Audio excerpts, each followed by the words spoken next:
Merhaba, bugün yine bir paten inceleme videosuyla karşınızdayım.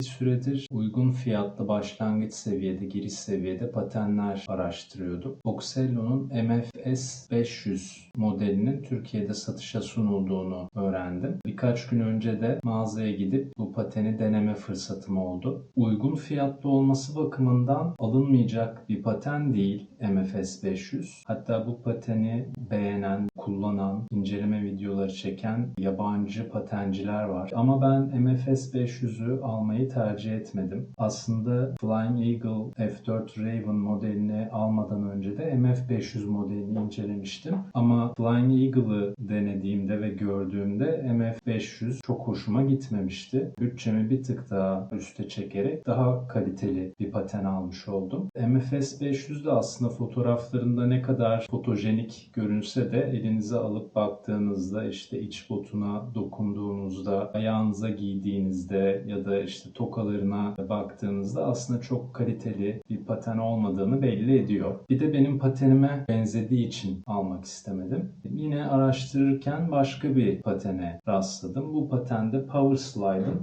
Zoom Black 80 modeli. Şöyle bir kutusu var.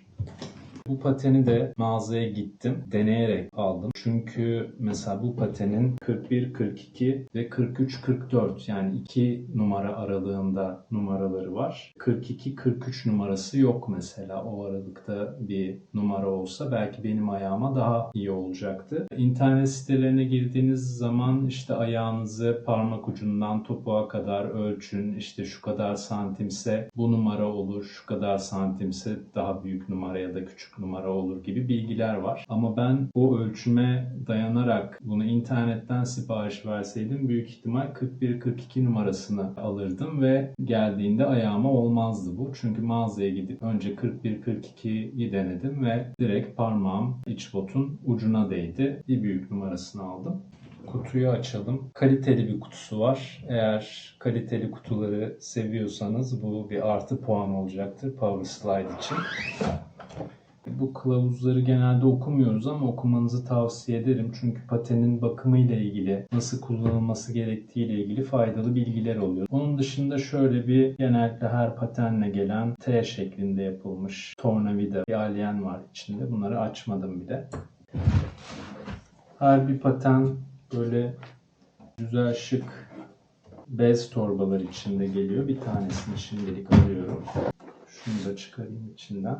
Patenimiz görüntü olarak böyle.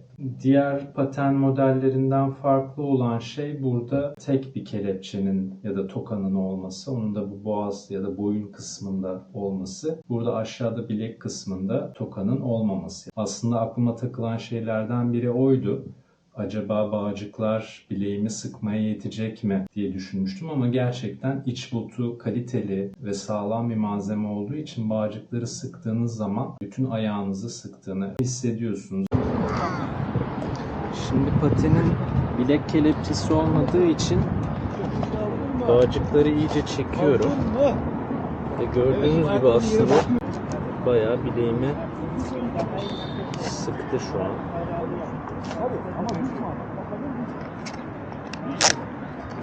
Kapattığım zaman alüminyum uzmanı olmadığım için frame konusunda bir şey söyleyemeyeceğim ama gayet sağlam bir frame'e benziyor. Zaten başlangıç seviyesindeyseniz işte bir yerlerden atlayıp zıplamayacaksınız. Bu frame'i kırmanız, yamultmanız çok mümkün değil. Oxello MFS 500'de de aynı şeyi söyleyebiliriz.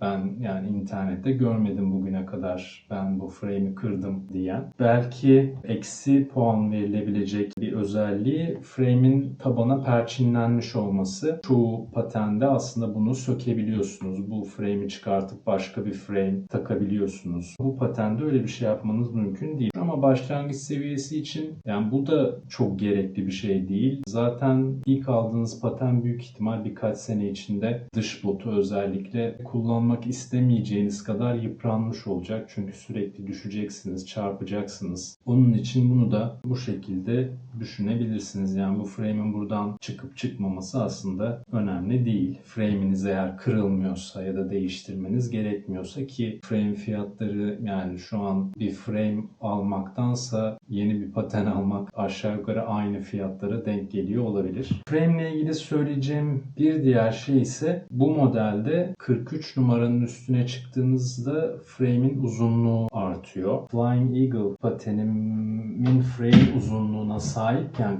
41-42 numarası 243 milim ya da 24,5 santim civarıyken burada 275 milim 27,5 santime yükseliyor frame uzunluğu. Onu da şöyle iki pateni yan yana tutarak size göstereyim.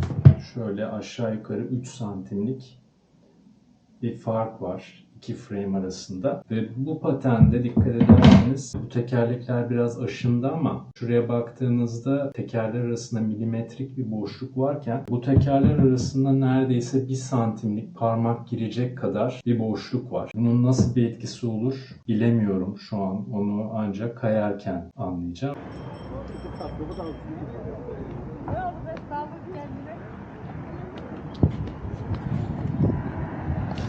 Evet, yani frame'in uzunluğu biraz hareket kabiliyetini engelliyor.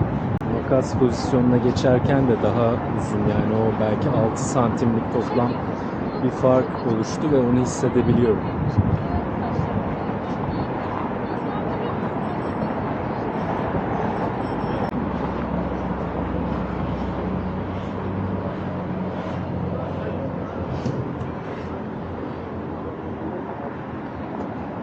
Frame'in uzun olmasının özelliği aslında bu patenin üzerinde şu an 80 milim tekerlekler varken bunları çıkartıp 90 milimlik tekerleklerde takabiliyorsunuz. O zaman boşluklar da azalmış oluyor. Büyük tekerlek daha fazla hız anlamına geliyor diyebiliyorum. Frame'in uzunluğu da aslında hızın artmasına sebep oluyor ama bunu denemeden anlayamayacağım.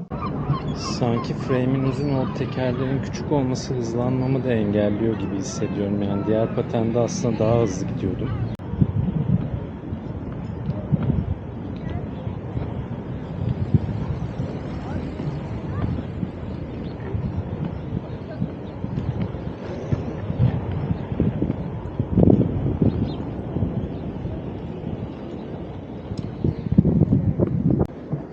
Birkaç kez daha kaydıktan sonra da hızlanma problemi yaşamaya devam edersem belki 90 milimlik teker bulup alıp bir yerlerden onları takarak deneyebilirim.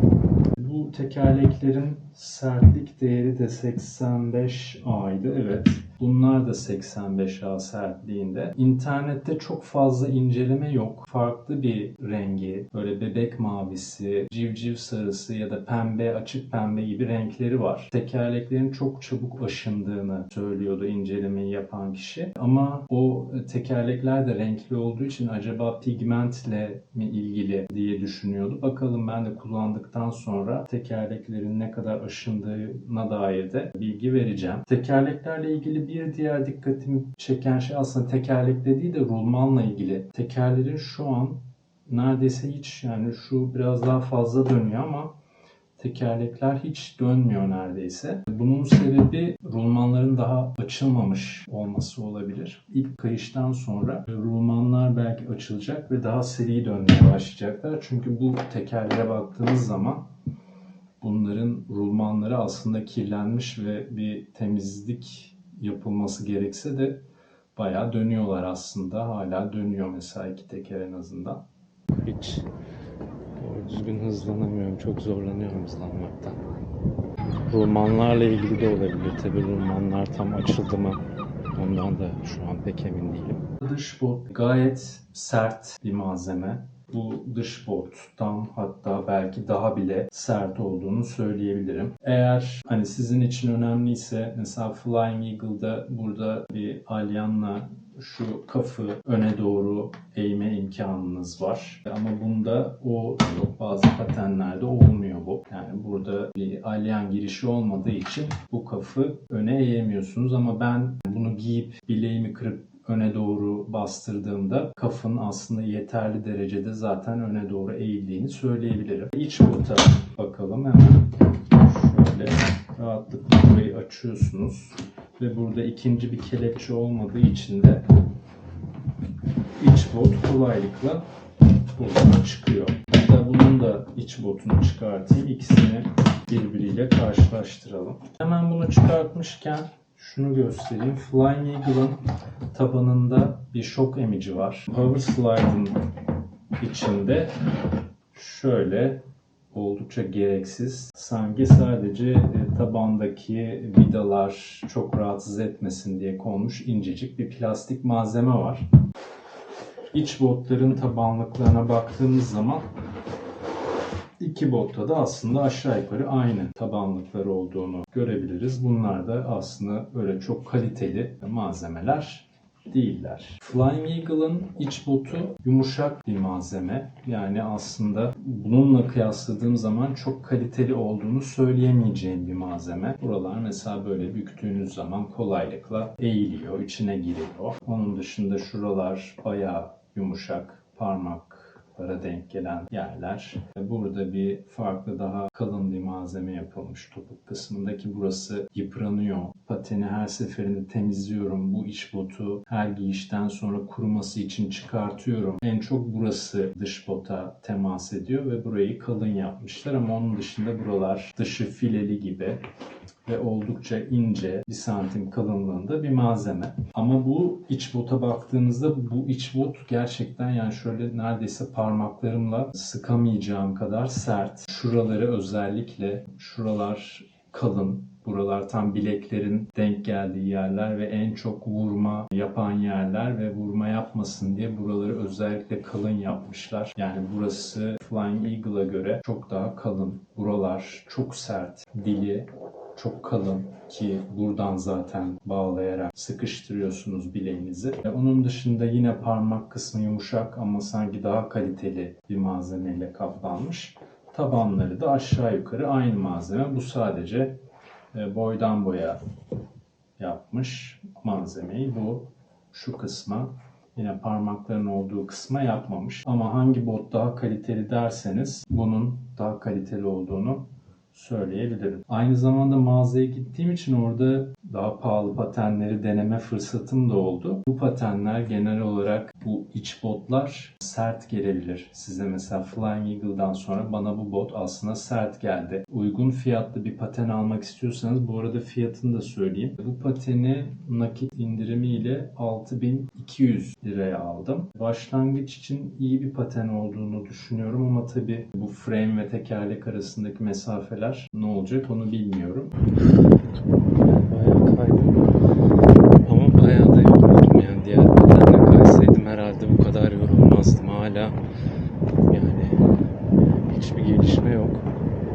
Eve gidip tekerlekleri çevirmeyi, rulmanların durumunu anlamayı çok merak ediyorum. Yani tekerlekler hala dönmüyorsa rulmanlarda bir problem olabilir. Ama rulmanlar da açıldıysa şu an problem tamamen tekerlerin küçüklüğünden ve frame'in büyüklüğünden kaynaklanıyor demektir. Kaliteli bir paten. Zaten Power Slide iyi bir marka. Oxello'yu almamamın sebeplerinden biri de oydu aslında. Yani Decathlon pek çok spor ürünü üreten bir firmayken Power Slide sadece paten üreten ve çok kaliteli, çok üst sınıf patenleri olan bir marka. Yani o markanın uygun fiyatlı bir modelini almanın daha mantıklı olduğunu ben düşündüğüm için bunu aldım. Şu an için en azından söyleyeceklerim bu kadar. Görüşürüz.